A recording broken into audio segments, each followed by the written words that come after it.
Hello.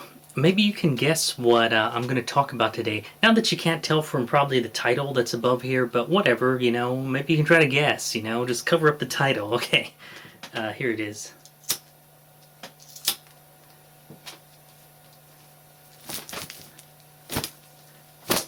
See, it's fire and whip.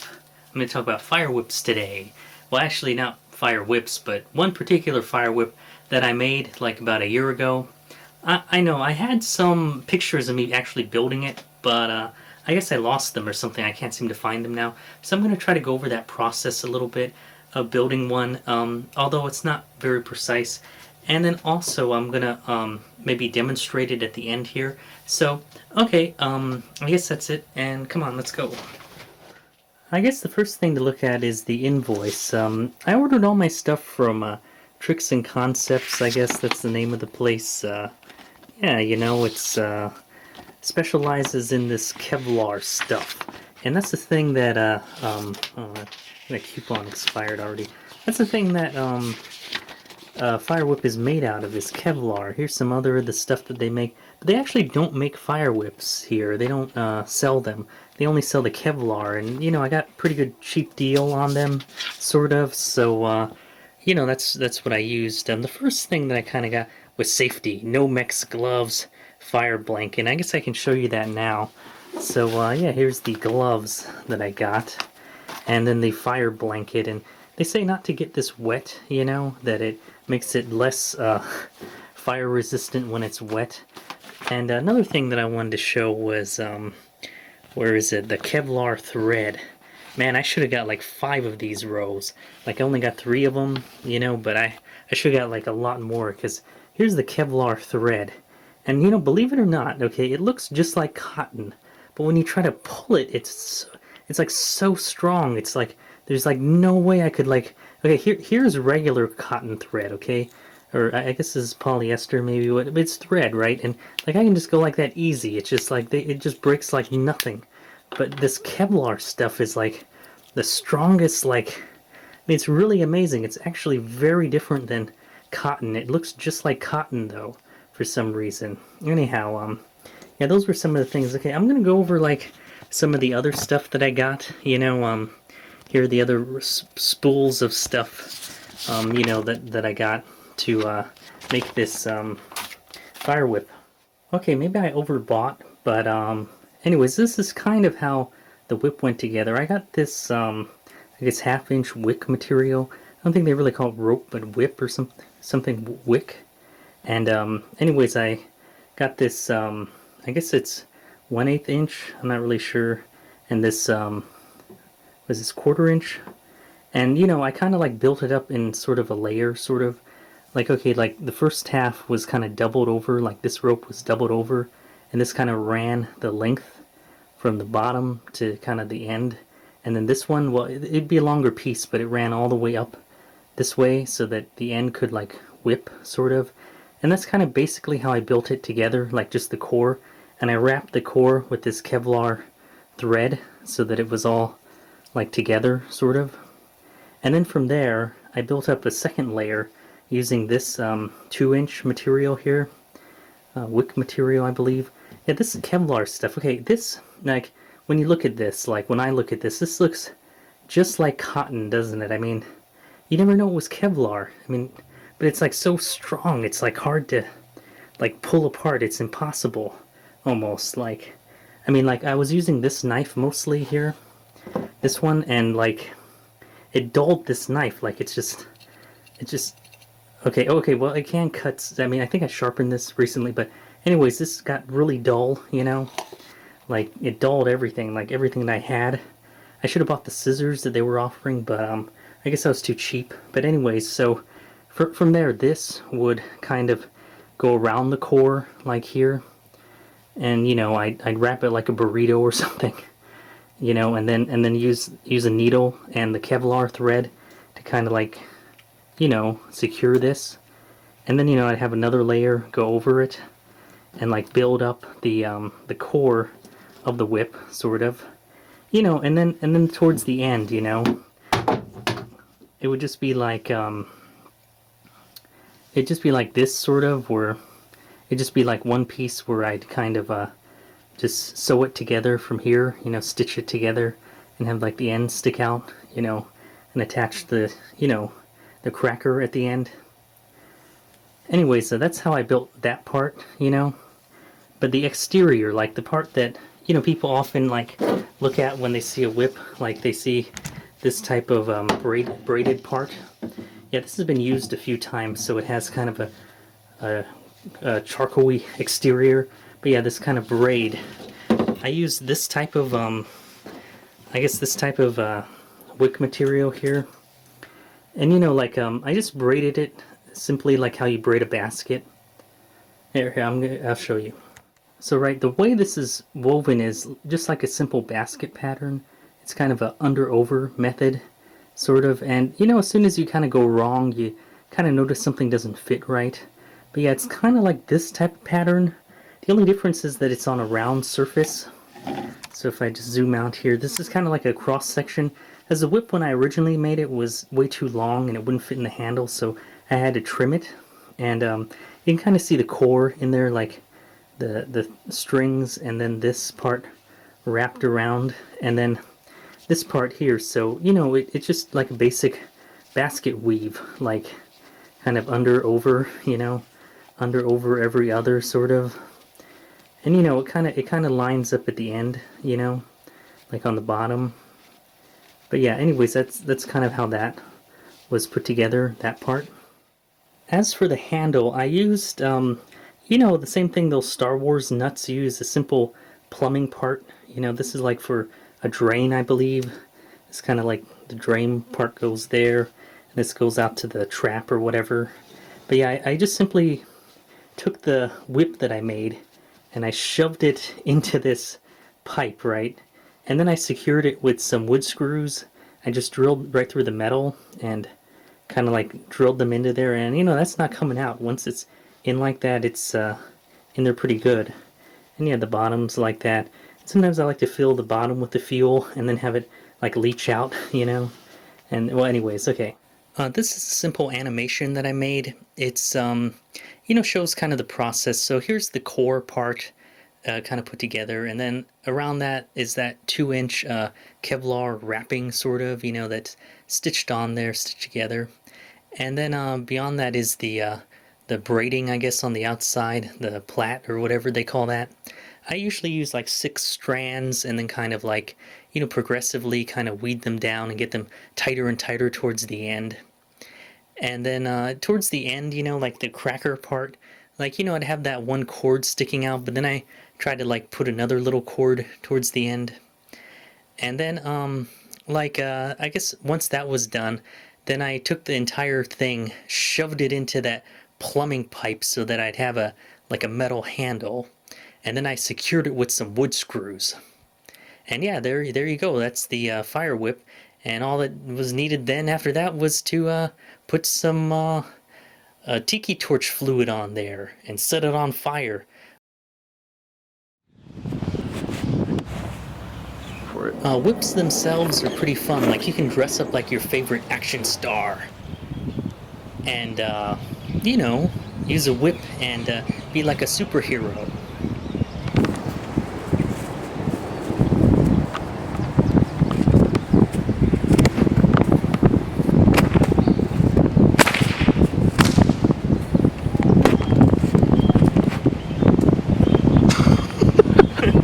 Yeah, good. I like it. See, we were down at the park shooting this, and this is the Kapiolani Park Whip Master. Roll it out. You see, that's the technique. Yeah. But when you get really good, you can do it really fast. Oh. So it snaps. But you just want to roll it. You just want to roll it out there and then pull it back. But watch out, because it'll come back and slap you. Oh. There it is. Oh yeah. Used to be able to. There it is. Oh, you just want to roll it out there, kind of like a, so like it gets a, like a lasso. And then when you feel it's going to reach the end, you snap back, and the loop comes up, and this portion right here will will snap. But that's how you do it. Try it. It takes practice. Yeah. Hold the hand though, like this. Like you throw right here, hold the hand. Oh, there you go. But you just gotta, the feel's gonna vary. There you are. You'll get it one time. It'll snap at you. There it is. He showed me a thing or two about cracking a whip, you know, like everyone can learn something, and I think I learned something really good that We day. used to have competitions with it. Okay, here we are at Kapiolani Park. I finished my fire whip. It's completed. You know, I used it a few times, but anyways, I'm going to go over the safety procedures to using a fire whip. Well, and basically any type of whip also that isn't on fire, like these types of whips too. Yeah, this is a 12-foot and a 6-foot. So if you're going to use a fire whip like this one, you should first wear some safety goggles if you're not very confident, so that you don't whip out your eye there. Now the type of fuel that I'm going to use on my fire whip is tiki torch fluid, you know, because it's inexpensive and easy to find and has a very citronella smell, which is nice. Sometimes I'll take the tiki torch fluid and put it in one of these containers and, you know, spray it on the whip before I light, so that it's easier to manage that way. Now once your whip's on fire, you might want to get some safety gear, such as a fire extinguisher to put out a fire in case you're on fire. A fire blanket, you might want to have somebody around you to put you out when you're on fire. And you have to have safety gloves if you're going to deal with the fire whip. These are some Nomex gloves. They're rated at a flash point of 800 degrees.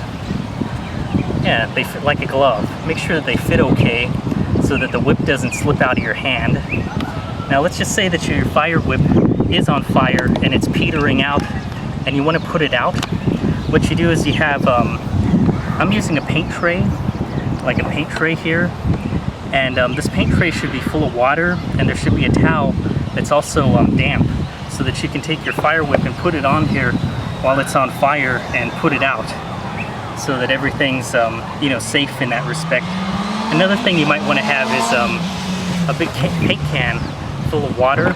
Well, this is empty, but it should be full of water so that you can put out your fire whip or any other fires that are around when you're doing this type of thing, because it's very dangerous.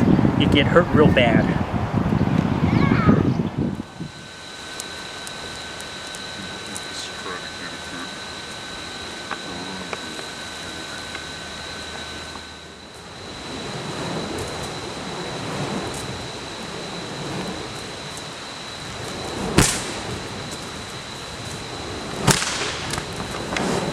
Okay, so now that we got our safety out of the way, here's the fire whip in all its glory.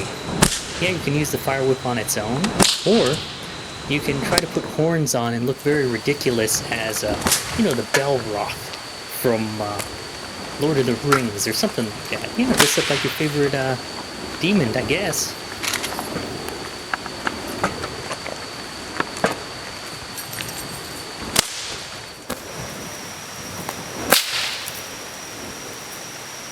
I guess the end's not lighting.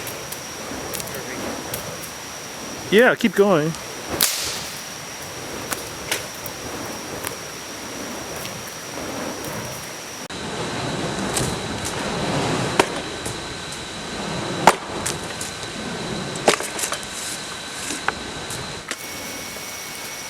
How's that, Anthony? It's pretty good. Yeah, you want to reset real quick and try it again? You think that's okay, Anthony? Like that? Yeah. That was pretty good. I think we're gonna do a whip first. Try to. Oh, doesn't seem to be wanting to go. Oh well. Anyways, I'll just try to hit it there, pal. All right, try it.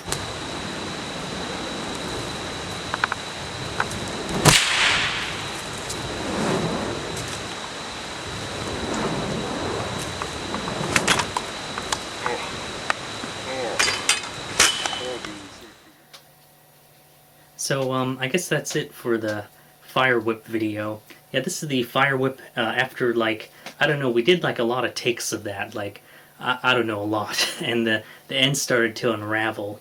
I guess at some point I'm going to try to fix that, you know, get this fire whip, you know, operational again. I mean, it's still cracked, even though the end, you know, was like this.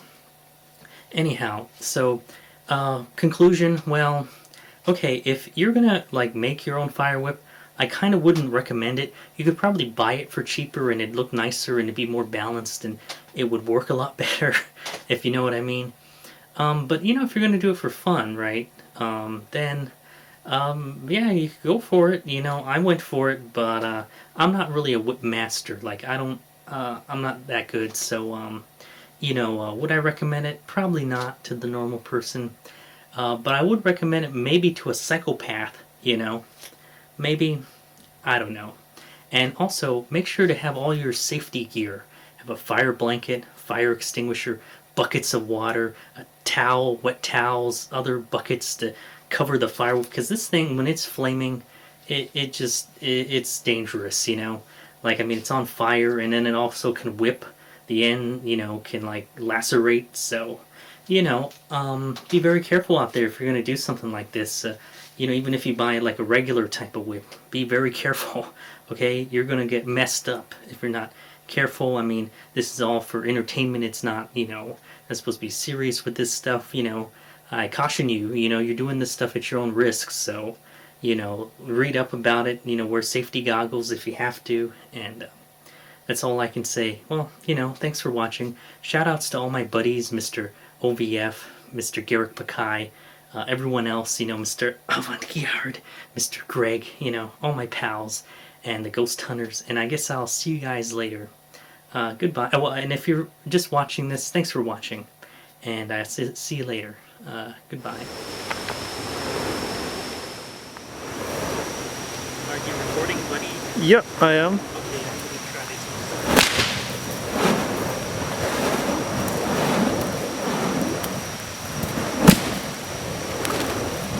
Hey, watch the ground there. Sorry. You may want to... It's not really out. I'm already rolling, so just step up to the spot and go for it. Okay.